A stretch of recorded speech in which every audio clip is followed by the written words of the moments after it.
Hello everyone, welcome back to my YouTube channel. आज student हम लोग जानने वाले हैं भारत के संविधान के बारे में।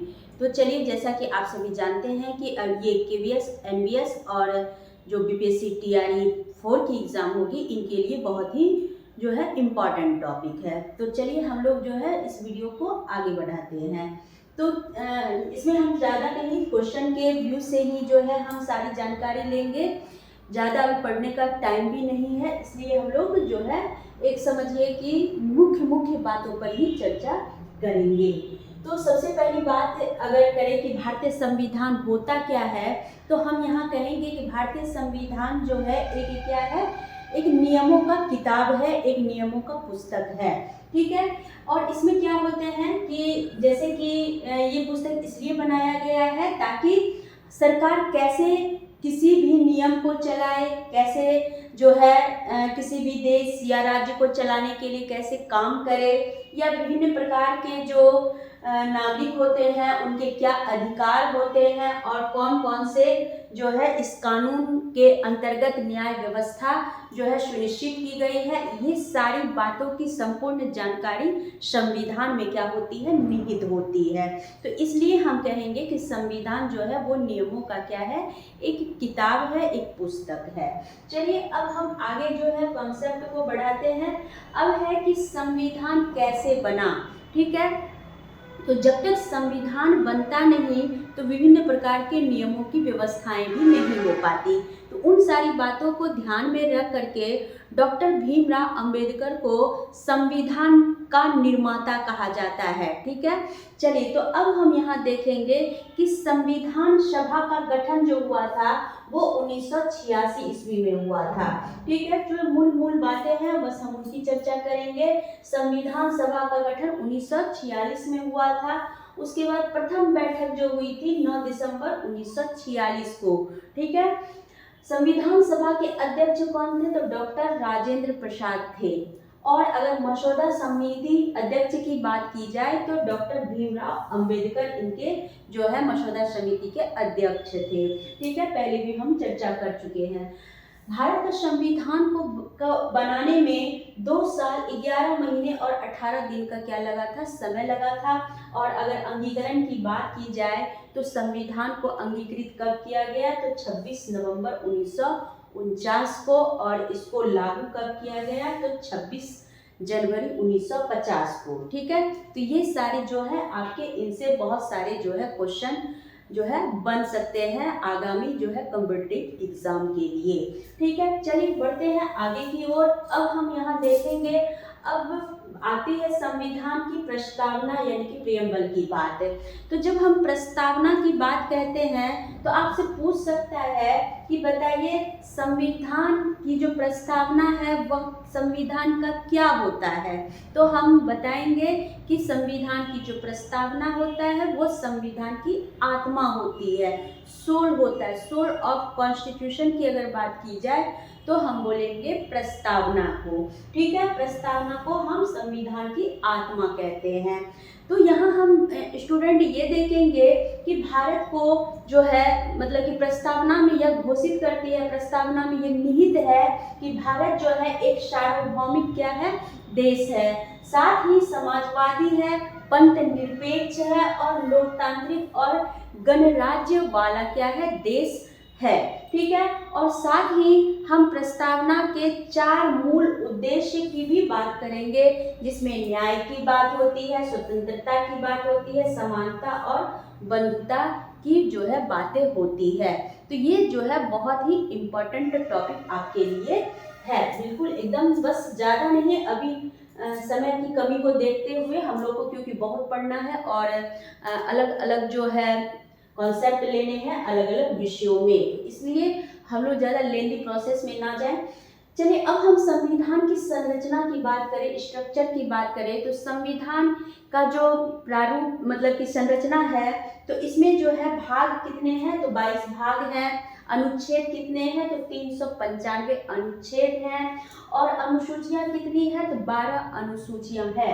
तो दुनिया का सबसे बड़ा लिखित संविधान जो है वो भारत का संविधान है। साथ साथ भारत का जो संविधान है वो क्या है, लचीला और कठोर है। ठीक है, चलिए आगे बढ़ते हैं अब नेक्स्ट कॉन्सेप्ट के साथ। अब यहाँ पर हम स्टूडेंट देखेंगे कि हमारे भारत के संविधान में कुछ नागरिकों के अधिकार दिए गए हैं जो कि मौलिक अधिकार के अंतर्गत आते हैं। ठीक है, तो चलिए हम आगे अधिकार की भी चर्चा करेंगे। तो जब हम मौलिक अधिकार की बात करते हैं तो संविधान में मौलिक अधिकारों को अनुच्छेद 12 से अनुच्छेद 35 के अंतर्गत शामिल किया गया है, जिसके अंतर्गत भारत के जितने भी नागरिक हैं, हर नागरिक को जो है मौलिक अधिकार के अंतर्गत 6 अधिकार दिए गए हैं, जिसमें कि समानता का अधिकार, स्वतंत्रता का अधिकार, शोषण के विरुद्ध अधिकार, धर्म की स्वतंत्रता और सांस्कृतिक एवं शैक्षणिक अधिकार और अंत में संवैधानिक उपचारों का अधिकार।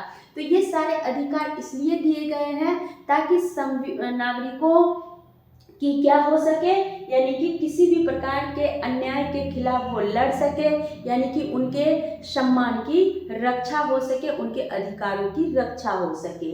ठीक है, चलिए अब हम आगे देखेंगे नेक्स्ट कॉन्सेप्ट कि संविधान के अंतर्गत जो है कुछ मौलिक अधिकार के साथ साथ जो है 6 मौलिक अधिकार के साथ जो है 11 मौलिक कर्तव्य भी दिए गए हैं। ठीक है, तो जिनमें कि अगर मौलिक कर्तव्यों की संख्या की चर्चा करें तो इसकी संख्या 11 है और 42वें संविधान जो संशोधन के अंतर यानी कि 1976 में इसको क्या किया गया, 42वें संशोधन में शामिल किया गया, जोड़ा गया। ठीक है, तो अगर हम मौलिक कर्तव्य की बात करें तो मौलिक कर्तव्य हर नागरिक का क्या है कि राष्ट्रगान, राष्ट्र ध्वज का क्या करे, सम्मान करे तथा राष्ट्र हितों से संबंधित जितने भी बातें हैं उनकी क्या करे, चिंता करे तथा विकास से संबंधित हर बातों पर पहल करे। ठीक है, चलिए अब विभिन्न प्रकार के जो भारतीय नागरिक के कर्तव्य होते हैं उनको पूरा करें। चलिए अब आते हैं नीति निर्देशक तत्व की हम बात करेंगे। अगर नीति निर्देशक तत्व की बात कही जाए तो इसको जो है देश चलाने का जो है मार्गदर्शक सिद्धांत कहा जाता है।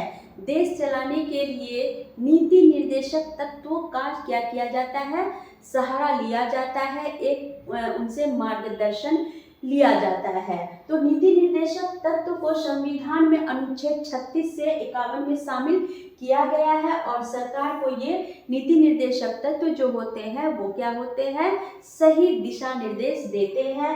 ठीक है, चलिए अब हम यहाँ देखेंगे नीति निर्देशक तत्व की जब हम बात कर लिए तो अब देखेंगे कि सरकार की जो है संरचना कैसी है, यानी कि सरकार को जब हम देखते हैं तो सरकार जो है 2 तरह से क्या है बंटवारा किया गया है, एक केंद्र सरकार में और दूसरा राज्य सरकार में। ठीक है, तो केंद्र सरकार में राष्ट्रपति, प्रधानमंत्री और संसद जो होते हैं पार्लियामेंट, उसमें हम लोकसभा और राज्यसभा दोनों ये क्या होते हैं, केंद्र सरकार के अंतर्गत जो है शामिल होते हैं। जबकि हम राज्य सरकार की बात करें तो इसमें राज्यपाल हो गया, मुख्यमंत्री हो गए और विधानसभा के सदस्य हो गए, ये सारे क्या होते हैं, राज्य सरकार के अंतर्गत क्या होते हैं, शामिल होते हैं। अगर वास्तविकता की बात करें तो सारे के सारे जो पावर्स होते हैं वो प्रधानमंत्री यानी कि केंद्र स्तर पर और राज्य स्तर पर मुख्यमंत्री के पास क्या होते हैं, सबसे अधिक पावर्स होते हैं, सबसे अधिक शक्तियाँ होती है। ठीक है, चलिए अब हम अगले कॉन्सेप्ट की बात करेंगे। नेक्स्ट कॉन्सेप्ट हम जो देख रहे हैं वो है आपका न्यायपालिका। तो हम सभी जानते हैं कि हमारा संविधान में जो न्याय व्यवस्था है वो किसके अंतर्गत जो है व्यवस्थित रहती है, तो न्यायपालिका के अंतर्गत व्यवस्थित होती है, यानी कि जुडिशरी ही हम हर प्रकार के नागरिकों को क्या करती है, एक संरक्षण प्रदान करती है। चलिए तो इसमें हम क्या देखेंगे कि जब हम न्यायपालिका की बात करते हैं तो न्यायपालिका में हम 3 प्रकार के जो है व्यवस्थाएं देखते हैं, जिसमें कि सबसे पहला क्या है, सर्वोच्च न्यायालय, उसके बाद दूसरा उच्च न्यायालय और तीसरा जो है जिला अदालतें। यानी कि सबसे जो अगर उच्चतम सदन है तो सर्वोच्च न्यायालय है, उसके बाद निम्न अगर बोलेंगे, निम्न की बात करें तो जिला अदालतें और मध्यम में आ गए उच्च न्यायालय। ठीक है, चलिए तो अगर हम यहाँ देखेंगे तो यहाँ पर जो न्यायपालिका के जो मुख्य होते हैं वो CJI होते हैं, यानी कि चीफ जस्टिस ऑफ इंडिया होते हैं। ठीक है, वो ही क्या होते हैं, सर्वा होते हैं। चलिए हम अब यहाँ नेक्स्ट जो चर्चा करने वाले हैं वो है आपका कुछ हम संशोधन देख लेंगे जो एग्जामिनेशन के दृष्टिकोण से पूछे जाते हैं। ठीक है, तो ये है 42वां संशोधन, जिसमें कि संविधान में जो भी बड़े बड़े बदलाव हुए हैं वो 42वां संविधान संशोधन के अंतर्गत जो है इसको शामिल किया गया है।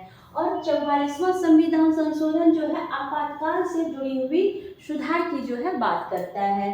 और 73वां जो संविधान संशोधन है इसमें पंचायती राज व्यवस्था से संबंधित संशोधन है।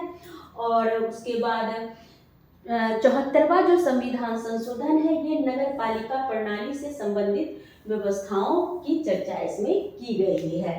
ठीक है, चलिए अब हम यहाँ जो ये सारी बातें देख लिए, तो अगर हम एक पूरे तथ्य की बात करें तो हम यहाँ देखेंगे कि भारतीय संविधान से जो पूछे जाने वाले जो प्रश्न हैं तो लगभग हम लोगों ने कंप्लीट कर लिया। ठीक है, तो जिससे कि आप किसी भी कंपटीशन एग्जाम में इनसे संबंधित अगर प्रश्न पूछेंगे तो आपसे मतलब कि क्वेश्चन मिस नहीं होगा। तो चलिए स्टूडेंट, आगे जो है हम इनसे रिलेटेड जो है कोशिश करेंगे कि आपके लिए और भी बहुत सारे जो है MCQ और PYQ क्वेश्चन को जो है सॉल्व कराते, जिससे कि आपका भारतीय संविधान से संबंधित टॉपिक एकदम 100% बने। तो चलिए आज का वीडियो कैसा लगा, तो अगर अच्छा लगे तो आप ज़्यादा से ज़्यादा कमेंट कीजिए, लाइक कीजिए और सब्सक्राइब कीजिए, और हो सके तो शेयर भी करें। तब तक के लिए मिलते हैं अगले वीडियो में।